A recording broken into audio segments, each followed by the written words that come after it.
This video contains spoilers about Star Wars The Force Awakens, so if you haven't seen it, I highly recommend clicking off this video now.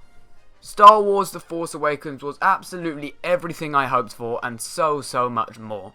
However, I feel that Captain Phasma, portrayed by Gwendoline Christie, didn't get anywhere near enough screen time.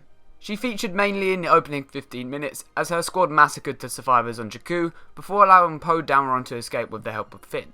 We then see her again in Starkiller Base near the end of the movie as Finn, Chewbacca, Han Solo and the Resistance begin to launch their heroic assault. Phasma is captured, interrogated and hilariously mocked by Finn, Chewbacca and Han, before deciding to dispose of her by throwing her into a trash compactor. But her fate is largely unknown. We know from Star Wars A New Hope that although it isn't easy to survive a trash compactor, it is very much possible. Not to mention the fact that Phasma is a Stormtrooper captain and is more skilled than her squad of ordinary First Order Stormtroopers, therefore making her escape all the more possible.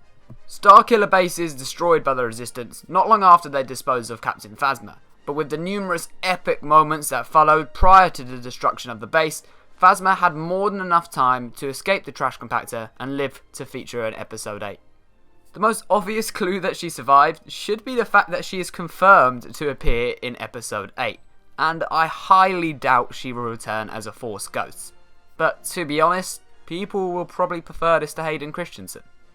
Personally, I am convinced that Phasma is alive and will feature in Episode 8, this time with a stronger vengeance to capture Finn and the saboteurs of Starkiller Base. However, after viewing Star Wars The Force Awakens, I saw a theory that suggested that Phasma may be a future defector from the First Order. When held at gunpoint to lower the shields to Starkiller Base, Phasma complies with little resistance, which is odd as she kinda strikes me as a character that would die if necessary for the glory of the First Order.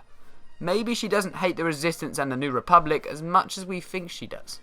It's a thoroughly interesting theory to think about, but I don't believe that Phasma would defect, and honestly, I'd prefer it if she didn't. Rey now has her personal enemy of Kylo Ren, who without a doubt will be hunting her once his training is completed by Supreme Leader Snoke. Finn, even though he also hates Kylo Ren, will have his own personal enemy in the form of Captain Phasma. And, well, hopefully Chewbacca or Poe kick the crap out of General Hux. As always, be sure to let me know your theories and opinions on Captain Phasma in the comments section below, as well as how good you thought The Force Awakens was, but I think I already know the answer to that question.